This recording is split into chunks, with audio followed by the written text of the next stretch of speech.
இன்று நான் உனக்கு தண்டனை அளித்தே தீருவேன்.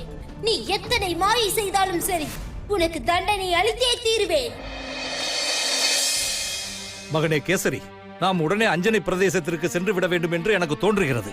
நம் ராஜ்யத்து மக்கள் அனைவரும் அரசரை தரிசிக்க மிகவும் ஆவலுடன் இருந்து கொண்டிருப்பார்கள். தந்தையே, இப்போது நான் அந்த ராஜ்யத்தின் மகாராஜா இல்லையே.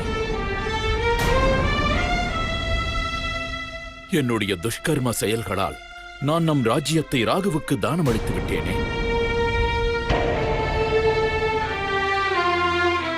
இவ்வாறு இருக்கையில் நான் எவ்வாறு அஞ்சனை பிரதேச சிம்மாசனத்தில் அமர முடியும்?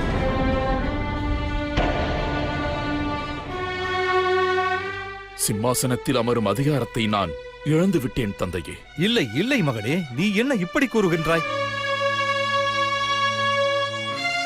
இதோ பார் மகனே,